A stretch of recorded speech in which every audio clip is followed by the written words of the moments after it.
Hello दोस्तों, लक्ष्य academy के ऑनलाइन प्लेटफॉर्म पे आपका स्वागत है। आज देखेंगे रामधारी गुप्ता की खंडवन प्रतिलेख संख्या 6।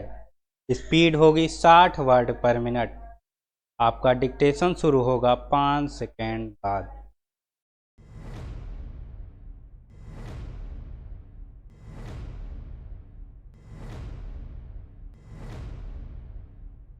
उपाध्यक्ष महोदय, तब उन लोगों को कुछ आशा हुई कि हम लोग भी उसी तरह चल सकते हैं जिस तरह से पहले चल रहे थे।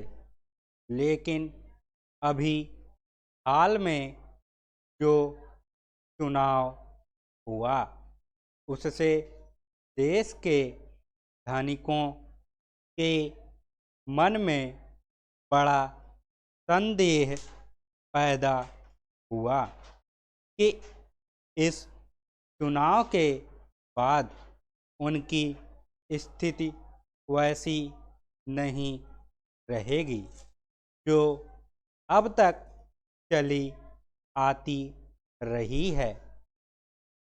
गरीबों और अमीरों के बीच में अब तक जो बहुत बड़ा अंतर चला आ रहा था उसको अब तेजी से दूर करने का प्रयत्न किया जाएगा। श्रीमान, मैं आपका बहुत ही आभारी हूँ जो आपने सदन में चालू वर्ष के बजट पर अपने विचार प्रकट करने का अवसर दिया है।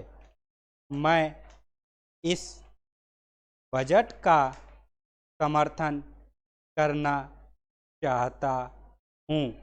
Para change. श्रीमान, मैं सबसे पहले अपने दल के नेता प्रधानमंत्री को इस बात के लिए बधाई देना चाहता हूँ कि उनके नेतृत्व में देश में कांग्रेस दल को स्पष्ट बहुमत मिला और इसके फलस्वरूप यहाँ पर केंद्र में एक ऐसी सरकार का गठन हुआ जो कि देश में वास्तव में समाजवाद लाना चाहती है।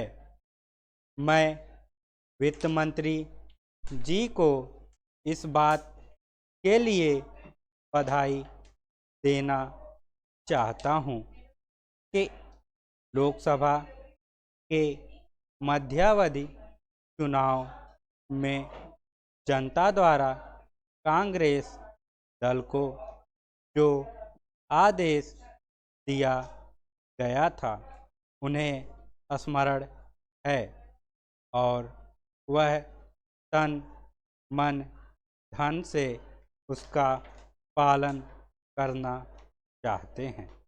वह आदेश था देश में सामाजिक और आर्थिक विषमता दूर करने का, देश से गरीबी, बेकारी और बेरोजगारी को हटाने का और देश के जो पिछड़े हुए हिस्से हैं उनका पूरा विकास करने का।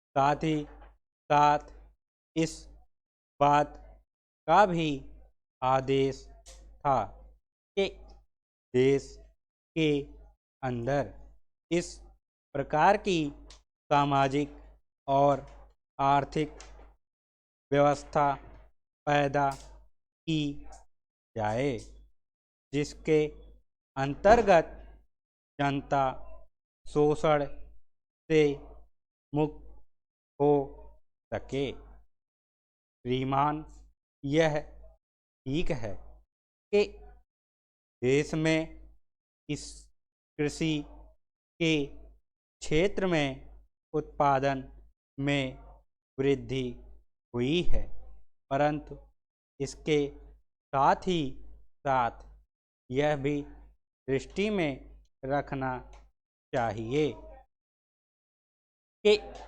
लागत में भी पूरी वृद्धि हुई है।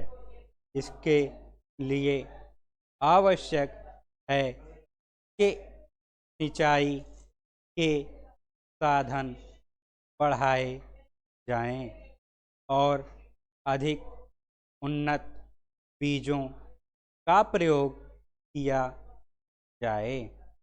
आज कृषकों को कृषि के यंत्र मिलने में बहुत कठिनाई हो रही है, जैसे छोटे छोटे ट्रैक्टरों का देश में बड़ा अभाव है। उनके बनाने के लिए शीघ्र नए कारखाने खोले जाएं, जिससे कृषकों को जल्द से जल्द ट्रैक्टर मिल सके। देश तभी प्रगति करेगा, हमारा ऐसा विश्वास है। समाप्त।